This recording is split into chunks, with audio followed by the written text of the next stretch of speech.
तो क्या हाल है दोस्तों।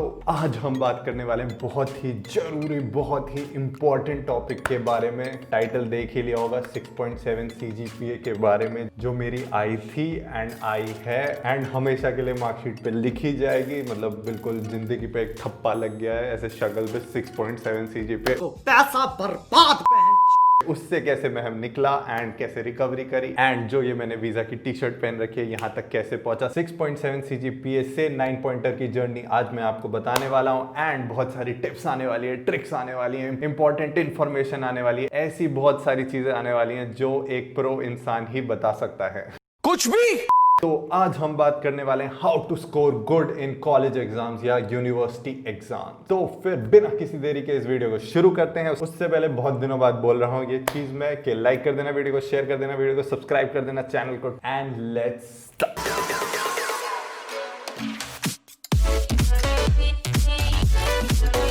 अब टाइटल तो सिर्फ बता रहा है सेकंड सेमेस्टर की CGPA जो थी 6.7 और इस बेकार CGPA के लिए मेरे पास कोई बहाना नहीं है। ऐसे कोई ट्रेजेडी नहीं हो गई थी या कुछ खराब नहीं हो गया था पेपर। मतलब मेरी ही गलतियां थी, मेरी ही चीज़ें थी जो मैं सीखा नहीं था फर्स्ट सेमेस्टर से एंड जो सीनियर्स ने इतनी सारी टिप्स दी थी उन्हें मैंने कभी अप्लाई ही नहीं किया था सेकेंड सेमेस्टर में, तो इतना खराब रिजल्ट आ गया था। But I can guarantee after this video और जो मैं पॉइंट्स बताऊंगा तुम्हें या जो मैं टिप्स बताऊंगा, अगर तुमने उन्हें इम्प्लाई कर लिया अपनी लाइफ में या अपने एग्जाम्स में, जो आखिरी के 1-2 हफ्ते में जो पढ़ते हैं उसी में अगर तुमने इसे अप्लाई कर लिया, मैंने भी वही करा था हर एग्जाम से पहले। कभी भी मैं पूरे सेमेस्टर नहीं पढ़ा हूँ, ये तो मतलब ऑब्वियसली लग रहा होगा तुम्हें, मेरी हरकतों से भी देख के लग रहा होगा नहीं।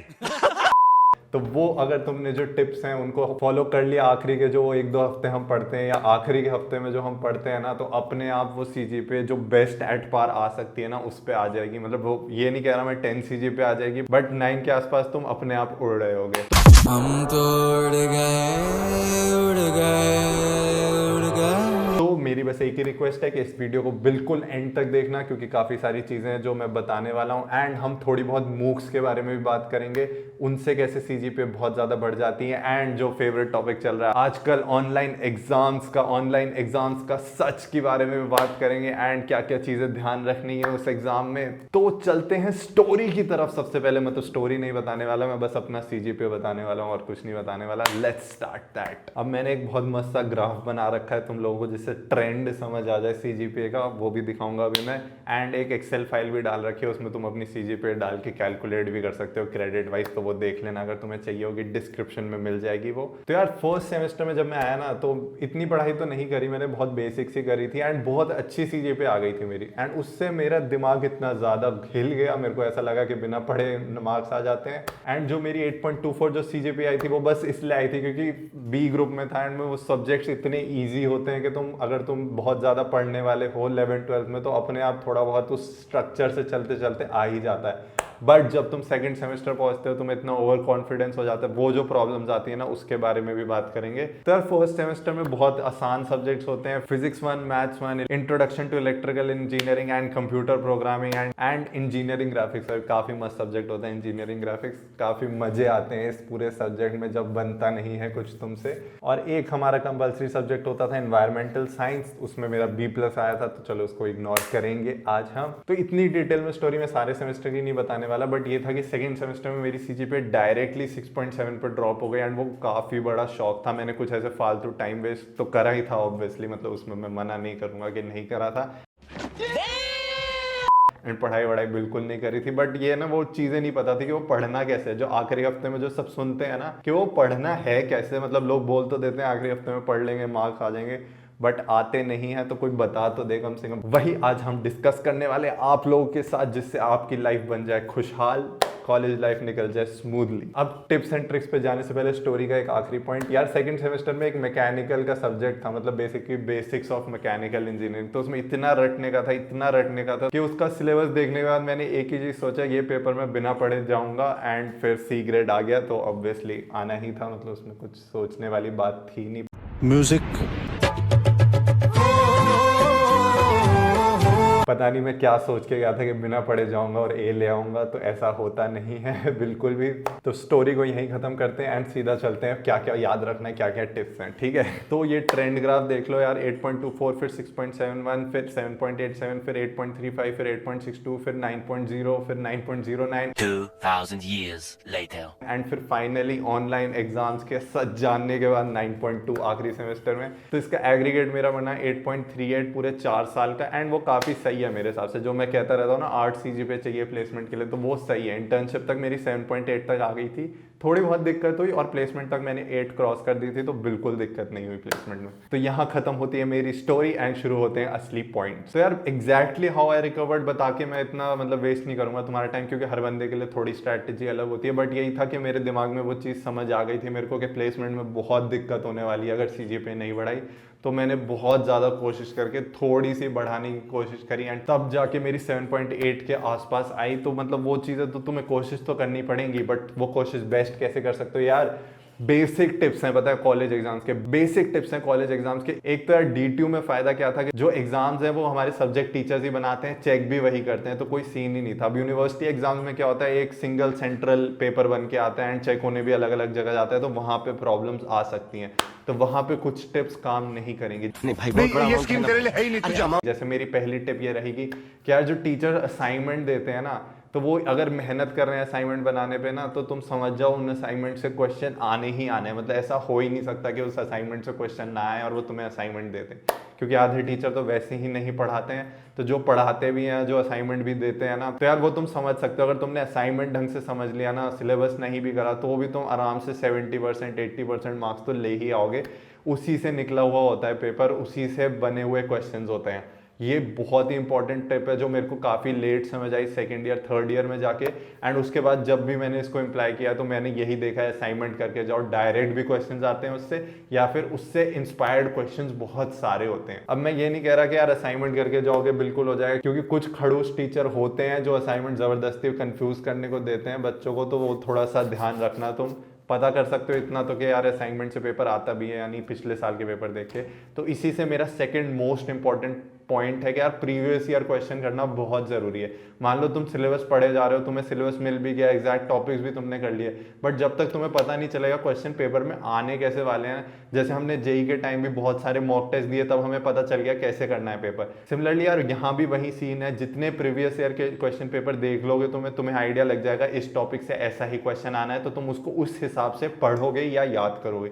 वो बहुत ही इंपॉर्टेंट चीज़ है। एंड बहुत सारे टाइम क्या होता है, प्रीवियस ईयर से क्वेश्चन उठ के आ जाते हैं, लास्ट ईयर का नहीं तो लास्ट टू लास्ट ईयर के क्वेश्चन डायरेक्टली उठ के आ जाते हैं। मेरे साथ तो भी ऐसा भी हुआ है कि पूरा पेपर उठ के आया है, तो मतलब मेरे को याद नहीं कौन से सब्जेक्ट में हुआ है, बट ये हुआ है एंड मेरे को इसका बहुत फायदा मिला एक सब्जेक्ट में। तीसरा यार बहुत इंपॉर्टेंट पॉइंट है, अगर टीचर पढ़ा के क्लास नोट्स बनवा रहा है ना, मान लो वो टीचर ऐसा है कि जो तुमसे लिखवाता है, तो उस क्लास नोट्स को लेने की पूरी कोशिश करो। कोई टॉपर पकड़ लो या कोई ऐसा बेकार बच्चा भी पकड़ लो जो रोज क्लास में आके सिर्फ नोट्स बनाता है, चाहे पढ़ने में अच्छा ना हो, उसके नोट्स भी ले सकते हो। एंड उससे जरूर पढ़ना, क्योंकि उसमें ऐसी चीजें टीचर बताते हैं ना जो उन्हें पता होता है कि एग्जाम में देनी है, इसलिए मैं बता रहा हूँ। तो वो चीजें बहुत इंपॉर्टेंट है कि तुम क्लास नोट से वो चीजें जरूर करो। एंड जो उसने टॉपिक्स क्लास नोट्स में बताया ना, वो मैक्सिमम इंपॉर्टेंट होते हैं, क्योंकि पेपर भी उसे ही बनाना है, चेक भी उसे ही करना है। कई बार तो यही प्रॉब्लम आती है, तुम अपने वे से सॉल्व कर देते हो क्वेश्चन या अपने हिसाब से लिख देते हो, एंड टीचर को वो पसंद नहीं आता, तो वो क्लास नोट्स का बहुत फायदा हो जाता है। अब आधे से ज़्यादा टीचर तो बनवाते नहीं है क्लास नोट्स, या मतलब अलग अलग सिनेरियोज हो सकते हैं, उन सब चीज़ों में इस ट्रिक को तुम छोड़ सकते हो। बाकी जहाँ भी क्लास नोट्स बन रहे हैं, जहाँ भी टीचर रोज पढ़ा रहा है ना, वहाँ ये बहुत इंपॉर्टेंट है अगर तुम्हें कम पढ़ाई में मैक्सिमम मार्क्स लेके आने हैं। उसके बाद यार बहुत बड़ा चंक होता है हमारे ग्रेड में इंटरनल मार्क्स का, एंड इंटरनल मार्क्स इतने ज़्यादा रैंडम होते हैं कि तुम प्रिडिक्ट ही नहीं कर सकते कि किस बेसिस पे इंटरनल मार्क्स बन रहे हैं, किस बेसिस पे नहीं बन रहे। तो उसका मैं तुम्हें बताता हूँ, वो किसी बेसिस पे नहीं बन रहे होते, बस ये होता है अगर टीचर तुम्हें जानता है या तुम्हारा नाम सुना है तो तुम्हें अच्छे नंबर मिलेंगे, एंड नहीं सुना, नहीं जानता तो बेकार। एंड दूसरे तरह के, अगर तुम्हारे मिड सेम में बहुत अच्छे नंबर है, मतलब एक जो 25 के ऊपर या 20 के ऊपर जो मार्क्स होते हैं उनको फुल मिलते हैं इंटरनल में, और बाकियों को उस हिसाब से कम मिलते जाते हैं। तो दो तरह के टीचर होते हैं, या तो तुम मिड सेम में बहुत मेहनत करो, ये मत सोचो कि एंड सेम में कोप अप कर लेंगे। मिड सेम में अगर मार्क्स खराब है ना, तो वो तुम्हारे इंटरनल को भी नीचे लेके आता है। दूसरी चीज़ यार, टीचर से बस एक रेपो बना लो, चाहे एक क्लास में आके बना लो या क्लास के बाहर ही बना लो, उसमें कोई प्रॉब्लम नहीं है। बट एक रेपो बना लो, बस नाम जान जाए टीचर तुम्हारा, या कुछ फालतू चीज कर लो, कुछ मस्ती कर लो, कुछ गड़बड़ कर दो क्लास में, बस तुम्हारा नाम जान जाए, उतना बहुत होता है। उसको वो गड़बड़ याद नहीं रहने वाली, उसे सिर्फ तुम्हारा नाम याद रहेगा एंड ऑफ द सेमेस्टर जब वो इंटरनल के मार्क्स लगा रहा होगा। अब इसमें कुछ लोग कहते हैं सीआर को फायदा होता है, मैंने तो आज तक होते हुए देखा नहीं, बाकी तुम्हारी मर्जी है, मानना है तो मानो, नहीं मानना तो मत मानो। उसके बाद यार एक कॉलेज वालों ने फ्री के नंबर बांटने के सिस्टम शुरू कर रखा है मूक से। तो मूक तुम्हें पता ही है, मैसिव ऑनलाइन ओपन कोर्स करके, जिसमें तुम अपने हर 2 सेमेस्टर में एक सब्जेक्ट गायब करके उसकी जगह ऑनलाइन कोर्सेज कर सकते हो, कोर्सेरा से, एनपीटीएल से, या और किसी साइट से, जो साइट्स में मेंशन होती है नोटिस में। अब आजकल वो थोड़ा स्ट्रिक्ट हो गए हैं कि तुम कोई भी फालतू का कोर्स नहीं ले सकते, बट कोई भी कोर्स लोगे तो यार ऑनलाइन जब तुम पेपर दे रहे हो कितनी बार अटेम्प्ट कर सकते हो, कितनी बार उसको रीट्राई कर सकते हो, तो फुल तो ग्रेड आना ही है। अब इसमें सिनेरियो क्या है, 9 ही मिलती है सीजीपीए, 10 नहीं मिलती, चाहे तुम्हारे फुल आए। तो अगर तुम टॉपर हिसाब के इंसान हो जो 10 सीजीपीए ला सकता है किसी सब्जेक्ट में, तो तुम्हारे लिए फायदा नहीं है। बट अगर तुम्हारी 9 ही आती है तो 9 तो यार फ्री की मिल रही है, ले लो, मतलब क्या जा रहा है यार। मूक से रिलेटेड और कोई डाउट्स होंगे तो यार कमेंट सेक्शन में पूछ लेना। बहुत सारे डिपार्टमेंट्स में इश्यूज आने लगे हैं कि ये सब्जेक्ट नहीं ले सकते, ये नहीं ले सकते, तो वो तुम चेकआउट कर लेना चीज। स्टिल मुश्किल सब्जेक्ट्स भी जो है ना मूक में, वो भी बहुत आसानी से सबके आंसर नेट में मिल जाते हैं, गूगल सर्च करना है बस तुम्हें एक छोटा सा। उसके बाद यार प्रैक्टिकल्स की भी इंपॉर्टेंस है, ऐसा नहीं है प्रैक्टिकल्स की इंपॉर्टेंस नहीं है, बट प्रैक्टिकल में भी वही चीज है, तुम जो कर रहे हो उसका कोई फायदा नहीं अनटिल तुम वाइवा में अच्छे हो या तुम्हारी एक टीचर से रेपो बनी हुई है। तो मैं तो मानूंगा यार टीचर से रेपो बनाना बहुत इंपॉर्टेंट है। तुम्हें कोई चाटने की जरूरत नहीं है, कुछ पढ़ाकू बनने की जरूरत नहीं है, सिंपल बात कर लो टीचर से एक बार, या कुछ ऐसे फालतू की मस्ती कर लो, या कोई जोक वोक ही मार दो, अपने आप टीचर को नाम याद हो जाता है, अपने आप शक्ल याद हो जाती है, तुम्हारे फायदे ही फायदे हैं। और एक क्लास की बात है, तुम्हें ऐसा नहीं हर क्लास अटेंड करनी पड़ेगी। तो यार रेपो के हिसाब से तो बहुत सारी चीजें सॉर्ट आउट हो सकती हैं, तो वो तुम्हें जरूर ध्यान रखना है। अगर इसमें इतना टाइम लगता नहीं, मैंने भी ऐसी क्लासेस करी है जिनमें मैं एक भी क्लास में नहीं गया, बस टीचर से बाहर बातें कर ली एंड उससे हो गया काम। तो तुम्हें ये चीज बहुत काम आएगी। और तुम्हें अटेंडेंस का तो पता ही है, अपने कॉलेज में अटेंडेंस का सीन ही नहीं है इतना।